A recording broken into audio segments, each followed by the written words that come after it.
এই hello everyone, তোমরা সবাই কেমন আছো? আশা করছি তোমরা অনেক ভালো আছো। আর আমিও অনেক ভালো আছি। কাল ছিল আমার বোনের বার্থডে। সকালবেলায় ছিল আমাদের টিউশন, তাই সেখানে গিয়ে আমরা ছোট্ট করে সেলিব্রেশন করে নিলাম। তারপর বনুকে সারপ্রাইজ দেওয়ার জন্য বাড়ি এসে রেডি হয়ে আমরা চলে যাই বালুরঘাটে। আর সেখানে গিয়ে আমরা কেক, মিষ্টি, ফুল, বেলুন সবকিছু নিয়ে চলে যাই পঞ্চব্যঞ্জনে। আর অন্যদিকে বুনুর ফ্রেন্ড মৌমিতাকে দায়িত্ব দেওয়া হয় বুনুকে নিয়ে আসার জন্য। Happy birthday to you. Happy birthday dear Gunu. Happy birthday to you. এর আগেও ওকে সারপ্রাইজ দেওয়ার চেষ্টা করেছি, কিন্তু বারবারই ও বুঝে যায়, তাই সারপ্রাইজ দেওয়াটা সেভাবে হয়ে ওঠে না। তবে ফার্স্ট টাইম আমি ওকে সারপ্রাইজ দিতে পারলাম, যেখানে ও বুঝতেই পারেনি এরকম কিছু হবে। এরপর কেক কাটিং এর পর চলে খাওয়া দাওয়া পর্ব। এখানে আমরা নিয়েছিলাম বেশ কিছু আইটেম। ফার্স্টেই আমাদের সামনে চলে আসে চিকেন ললিপপ, আর আসার পরেই আমার বোন খেতে শুরু করে দেয় এইভাবে। এরপর চলে আসে বাকি খাবারগুলো। এখানে আমরা নিয়েছিলাম এগ বিরিয়ানি। এখানে বুনুর ফ্রেন্ড বিরিয়ানি খেতে পারে না, ওর গন্ধ লাগে, তাই নিয়েছিলাম নান। আর এর সাথেই ছিল পনির বাটার মশলা। আর পাশে বিরিয়ানির সাথে ছিল রায়তা।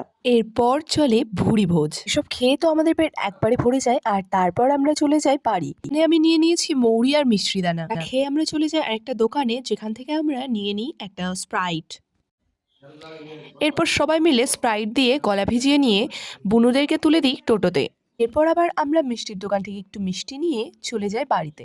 বাড়ি এসে ফ্রেশ হয়ে সন্ধেবেলায় বার্থডে পার্টির জন্য ব্যাকগ্রাউন্ড ডেকোরেশনের কাজে লেগে পড়ি। আর এখানে আমি নিয়েছি আমার একটা শাড়ি, যেটা এভাবে ফোল্ড করে নিয়েছি, নিয়ে লাগিয়ে দিয়েছি। আর তারপর আমি এখানে মাঝে মাঝে পিন দিয়ে এটা সেট আপ করেছি। আর এখানে বুনুর মোমবাতি জ্বালতে গিয়ে আমার হাতে আমি ছ্যাঁকা খেয়ে নিয়েছি। যাই হোক, কি আর করা যাবে। এরপর বেশ উত্তেজনা সহকারে সকলের সাথে আমাদের কেক কাটিং পর্ব চলে। তারপর বুনু একে একে বাবা, মা, কাকু, কাকিমা সবাইকে খাইয়ে দেয়।